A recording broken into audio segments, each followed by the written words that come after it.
Yo, welcome to the Joe Zone, and today I'm sitting with Wade Kerspuy. Wade is a professional MMA athlete. He fights for the EFC, and he's also a physiotherapist. How's it going, Wade? It's good, all good, man. How you doing? I'm alright.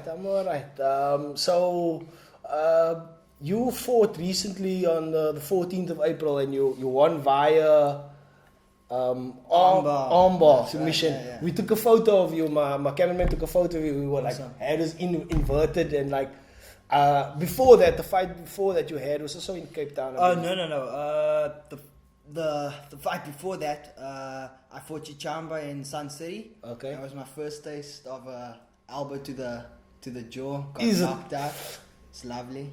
Oh, you got knocked out in that I fight. got knocked out. And then when did you fight before? Before that was early in the year, I think in March. I fought Cape Town. Commission Cape Town. That's right. So that's also it. My point is that I know I've seen you fight twice before. Yeah. So okay, the fight, I missed the fight in Joburg where you got knocked out. I'm glad. Tough luck, man. So what is your record now in the UFC? I'm 2-2. 2-2. Yeah. Okay. Who else did you lose? Your first my fight? very first fight, Guy Mugambe. We went 3, and then I got TK'd in with 23 seconds left on the clock. I don't think they should have stopped it. Sure. I mean, I went down. I was waiting for the grappling to start, but hey, that's the fight game. That's the fight game, man. Yeah. So how did you get into MMA, or what got you interested, or how did it all start? I walked past a gym. This is in Joburg. Worked in Joburg. Just wanted to learn a new skill. I started with jiu-jitsu. Yeah. At that time, were you a physiotherapist? I was a physiotherapist. So Okay. I went up to Joburg for physio to Yeah. work there. And I walked past the gym, saw these guys rolling around on the ground. And I thought, like, what's this all about? I went in, took a free class, free class, and I fell in love with jiu-jitsu. Okay. And that was it. Were you lifting weights or doing any physical something physical before that? Look, I used to play volleyball for South Africa. Okay. Whoa. For South Africa.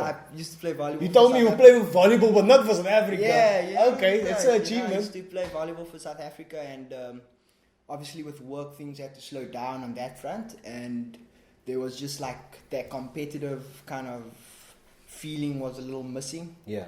After that aspect calmed down, and I was looking for something just to apply my skills again, get practical and compete in something. Sure. And I found jiu-jitsu, and it just made sense. Okay. So that was in Joburg. That was in Joburg. What gym was that? That was Tap Out Academy in Joburg. I was my Okay. first coach was Vikas Swart. I was very lucky to walk into a gym with a guy with his knowledge and skills, and That's awesome. I think I learned the basics from a very good professor. I can tell you that's very true. And then I started my stand up with Gert Strydom, who's also a very well known boxing coach up here. He's trained. So you had very, very good. I had a good start. foundation Yeah. to start off with, and I think that's key for a lot of people to if your foundation is set and you're open minded about things, it's a good combination. Yeah. Awesome, man. So from that point, did they arrange you like a MMA fight? No, Or was you doing it just for training? Look, I was just happy to go and train and learn. I think I started training jiu-jitsu in April of 2014. I graded to a blue belt. Look, when I get into something, I'm obsessed. So I want to be the best at doing something. So I'm talking about five nights I was on the mat learning, throwing myself in the deep end in advanced class, getting choked out and armbarred by everyone. Always the smallest guy. But I stuck at it. Went from there, did it I think in 2015, Vika said, you had a level where you could try to compete. And that's what I did, and I started winning. So did you compete in jiu-jitsu? I just competed in grappling competitions. So jiu-jitsu competitions and grappling competitions. Started competing, started winning a couple of competitions, and that's when Gert Strydom approached me and told me, listen, if I teach you a little bit of boxing to keep you safe on the feet, you can actually win MMA fights with your jiu-jitsu. And like being a little silly, I would say. I was like, oh, that sounds like a great idea.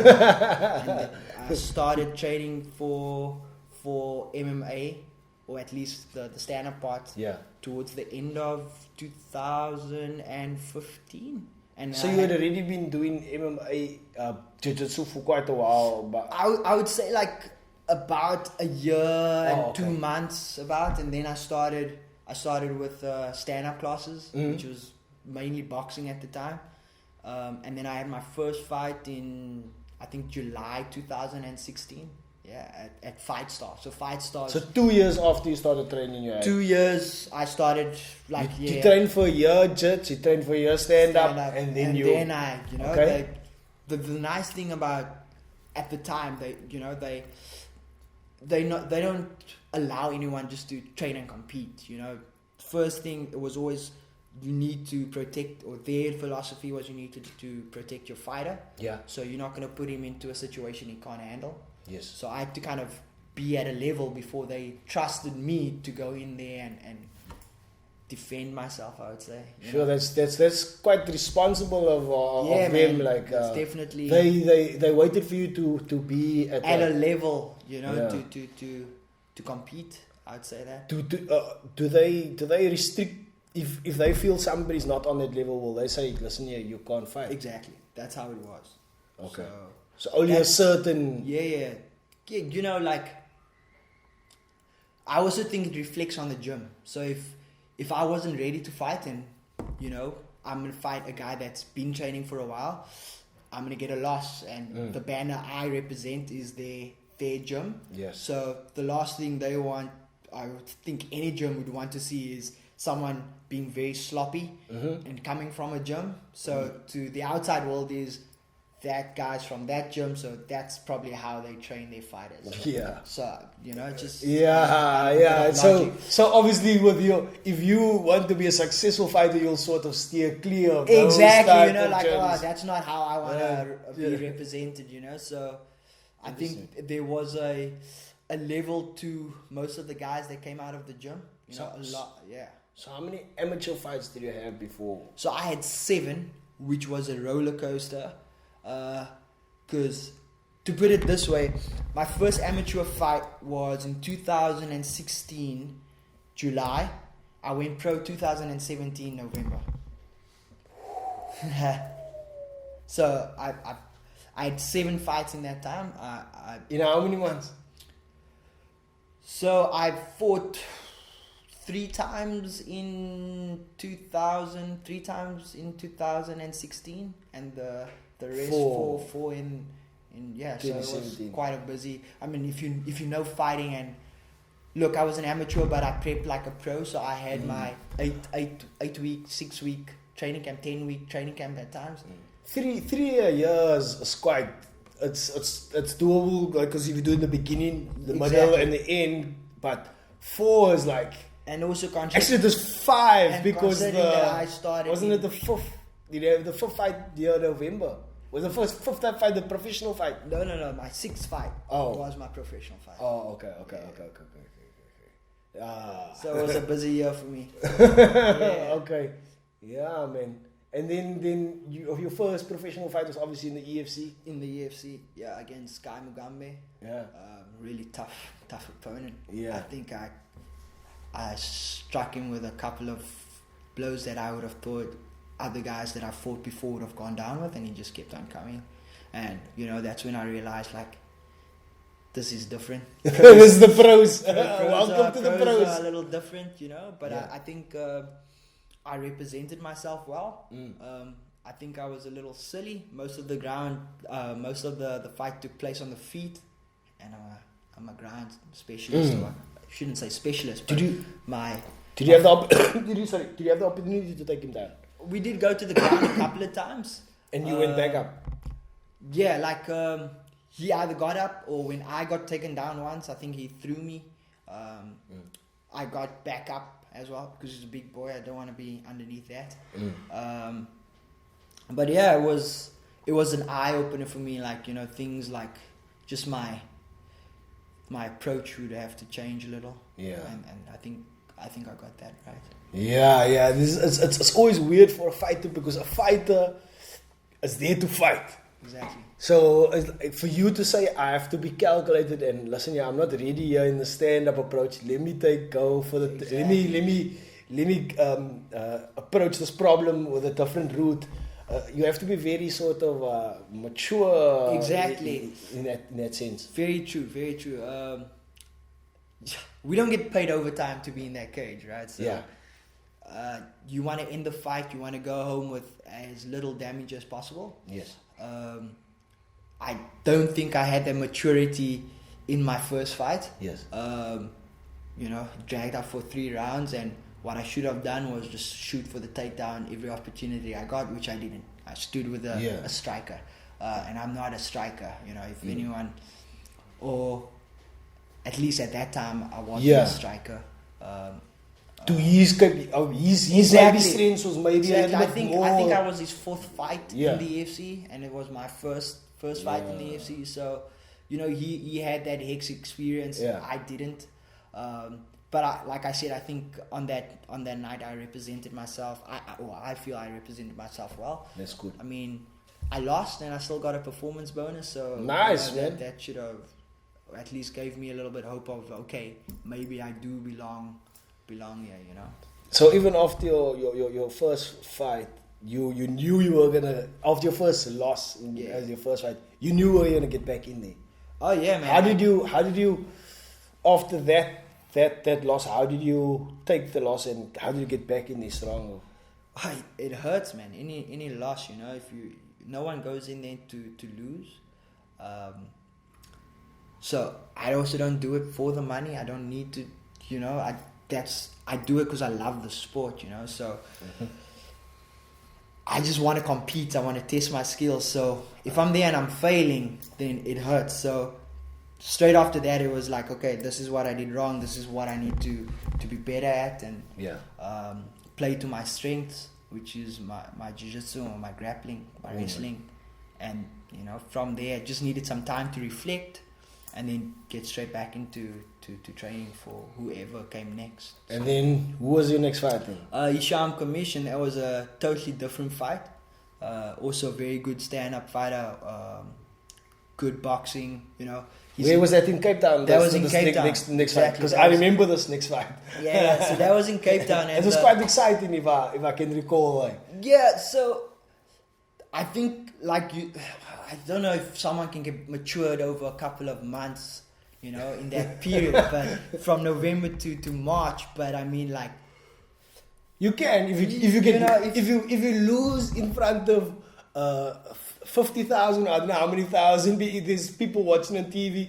I think somebody can get mature real quick. No, truly, and you see some of the comments that people the guys and I've learned not to read into those things because I don't play a lot into the social media game anymore. I do it to kind of just promote my gym or my sponsors and things like that, but they were saying oh, this guy really doesn't deserve to be here, and what's this guy, so that's which is, it's negative, but it's you have something to prove, not to those guys but to yourself, that you actually deserve to be here, and I think that maturity level showed in that fight. I mean, he's a high level striker.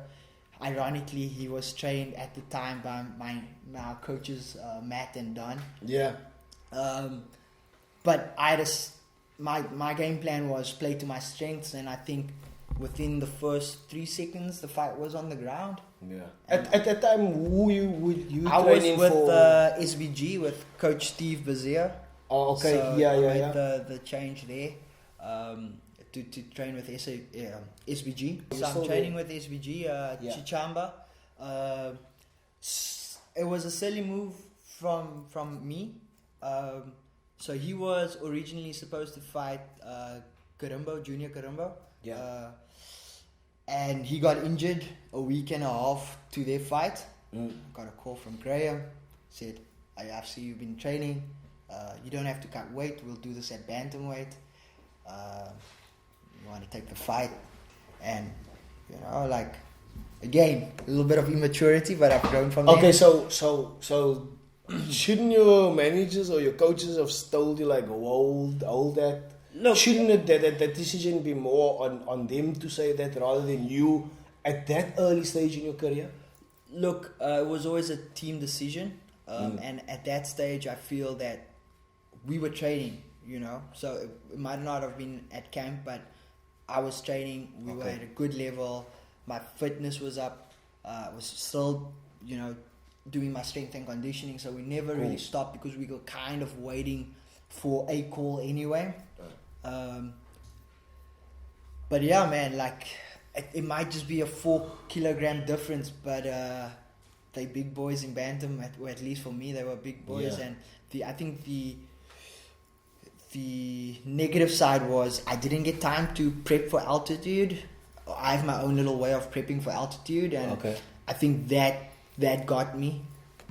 Hands down, he knocked me out. He was the better guy on the night, but I could have represented myself a little better if I had trained or prepped for that altitude difference as well, because I feel that I dominated the first round. I couldn't land the rear naked choke. I had his back for most of the first round, and second round when I got off that chair, the chest was burning. I didn't understand. I didn't have my breath back. My legs felt like lead, and should have changed the game plan and try to dance a little and stay on my feet, but like that was not my game plan. My game plan was to get the fight down and get the choke, and I think I gassed obviously and dropped my hands at the wrong time and got knocked out. It's hectic that you gave me a play-by-play like that, because man. I mean it's interesting that you gave me a play-by-play. I haven't my audience doesn't know what it's like to like get up off a chair and your chest is burning, like you just explained. Like, look, ideally that and the guy is really about happens. to. Exactly. No, but I'm just saying. Yeah, but that was just. That's how you felt. That's how I felt at that time with altitude, and Sure. So not taking short notice fights ever again. I know it's a cool thing. Everyone's like, he saved the Cowboy Cerrone, but it's when I go in there, I want to be the best version of myself, and I feel that. I'm not a cowboy, so I'm never going to be able to take a 24-hour, 7-day notice kind of fights. If you want the best weight in the hex, then I need a full camp. I like that about how you explain things like about yourself. You are a structured person, and there's a certain way that you'd like to get ready for a fight. That's good. Like it's maybe a better, wiser, your career's gonna maybe be a bit longer. Exactly. So yeah, that's a good way. So after that fight, you lost another fight. So obviously now things is. So was it easier or worse than before? Now I had to prove myself. I just got knocked out. I lost my second fight, and then. Through my amateur career, my first kind of two fights, no one's seen me go limp and knock the canvas, So I had my family, my wife was all like, "Oh my word, we can't have that happen again." I mean, they were in tears. Yeah, they were in tears. So it's hard for you to come back and say, "Look, I'm okay, but I'm gonna go train again because I want to get back in there, So it's that. To them, that is like. Exactly, no one wants to see you get hurt. Or no one wants to see anyone get hurt, Although this is we in the hurt business, Everyone, lay it all out there, but like minor niggles, injuries, but, nothing serious. And so that just got me fired up, really. Did you was there any, at any point was there a stage where you were like, nah, maybe I must listen to them or something like that? Or I'm getting back in there? No, I was look, there's a lot, there's a lot that goes through your head. You're like, I failed again, I lost. Is this the right thing to put my family through? This, and it's always an option. Like getting knocked out, I promise you, my next fight, it was like, you fear the knockout, that's like I'm not gonna be here and be a badass. It's like you fear the knockout. All you think about is like, I'm not getting knocked out again. You know, in front of. And this time the next fight was in Cape Town, so it's like no way I'm getting, you know, with him in the arena. But yeah, man, that's why you have a good support system, and that's why you have top quality coaches to kind of prepare you so that things like that don't happen again. And it's the fight game. I keep telling them anything can happen. It's like told one of my best friends. I told him like, listen here, Zulu's gonna destroy Jake Hadley. You know. Oh and, no! And at the end of the day, it was like, you know, on any other occasion that would have happened, but on that night, I don't know. Why do you feel that Zulu would destroy Jake Hadley? Just his presence and who he's been through and who he's faced But Hadley is. People didn't do their research on Hadley. No, exactly. That's the thing. I didn't want to say it at the time, but I had like this funny feeling that Hadley would just how many amateur fights the dude had. The dude had, sure, you know how much amateur. Exactly. He's crazy amount. And it's not a knock on Zulu. It's what we have in South Africa. We don't have a massive amateur promotions and stuff like that. Yeah. So it's rare that you're gonna fight as much amateur as in the UK as here in South Africa. So you get your experience sort of on the professional cards. So yeah, I just felt that maybe had it been through a lot more than very true. But I just like, you know, my opinion on that was like, I knew he was. I don't know if he's a purple or brown in jiu-jitsu. And Jake.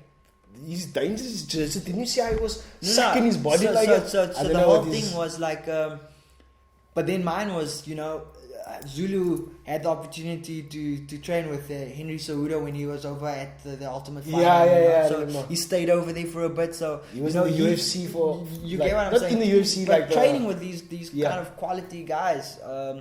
And that's kind of how I made my decision with. But I mean, then again, like we were talking about structure and game plan, and like Zulu's a dangerous man on the feet, so you take that away from him, and that's exactly what Jake did. Yeah. Perfect game plan. Exactly. Yeah. So let's talk about your fourth fight. Joseme Octavio. Yeah. Very. That's a fight that myself and the cameraman, we went ballistic for it. We couldn't believe it. Like, I'm like, yeah, did you see the guy ripped his arm off? It was awesome, man. Getting inverted like that. That was a bit dangerous also. Did you see what happened to Rose Namajunas? But the difference, I think, she was holding on, you know, like I felt the momentum turn. I wasn't being lifted up more so than kicking and inverting it myself. Look, he obviously wanted to rip his arm up and then lifted me in the process. Yeah. But, you know, with the technique, you kick down and you invert the whole, you know. Okay, I don't know much about it. I'm gonna learn jiu-jitsu. Mats, man. Okay, so you at Madford now? I'm at Madford with Coach Matthew, Dominic Ferreira, Don Madge. Yeah. He's got some good training partners. Yeah, man. And if you know Coach Matt, he's got some killer boxes there as well. So we get thrown in with them as well. Okay. Aiden Quinn's actually fighting later on. So is it? Yeah. Okay. Professional Golden Gloves. So where is he fighting? Empress Palace, Joburg. Will they put it on That's gonna be on TV, man. Is it? Yeah, Super Sport 213. Okay, I'll check it out. I like boxing. What do you think of Andy Ruiz and Andy Joshua? Andy Joshua. Anthony Joshua. Anthony Joshua and big upset. Andy Ruiz. Big upset, but if you know Ruiz, he trains with Oscar Valdez. I mean, he's a world champion, WBO, WBC. So if you know the camps the guys come from, again, another person with a deep amateur ranking, like amateur record, like always those guys. Look out for those guys. Like they may not be like on the top of the card and stuff like that, but they got a lot of amateur fights behind them, and they're dangerous because they've seen a lot. Exactly. They've seen a lot of different types of fights. They might not be able to be the best, but they've seen a lot. They can be dangerous. Exactly. Yeah, man. So What else did we cover? Do you know when you're gonna fight next? I'm hoping in September, either the 7th of September or the 28th. It was scheduled for Cape Town, so I was going to do the next Cape Town card again. But they're not gonna have it yet. Did you see who got that scoop? I asked Graham on the live. I asked him in the live feed, Graham, is there gonna be a Cape Town? And he was like, well, Ryan, no, there's not gonna be a Cape Town. So apparently, because of financial reasons, like they can't bring. Somehow it's expensive for them to bring the EFC down here to Cape Town, and he was mentioning something about us getting sponsorship. I don't know, maybe I must get onto that, become a promoter or something like that. But yeah, it's unfortunate, and Wade, has been awesome having you here today, man, and we had a lot of laughs behind the scenes and stuff like that, and it's also given me a awesome insight into your personality. For me, like, it's a weird thing when I get to meet and chat to the MMA guys, because once I get to know your personality, I know you a little bit more than just seeing you on a screen. So it's almost like I root for you a bit more. But thank you for coming on the show. Thank you for showing us having me, man. That beautiful bit of art that you did, and I hope you keep doing awesome stuff. Like, and if you want to come back on, you're welcome to come back on. Thank you for having me, man. Yeah. That's awesome. Give us your handles. I know you're not on Twitter, WhatsApp, or any stuff like it. I'm on Instagram. So it's Wade _Altorito _Kerspuy. What's Altorito? Little Bull. That's Is that your? That's my fight, man. Little Bull. Yeah. Who's that fight that you keep reminding me of? Anyway, he's a fight that you keep reminding me of. I can't remember who it is. But yeah, man, you just got this cool demeanor about you, this relaxed, calculated. It's awesome to see different personalities of different MMA fighters. Anyway, thanks for coming on. Sure, guys. Thanks so much for having me, man.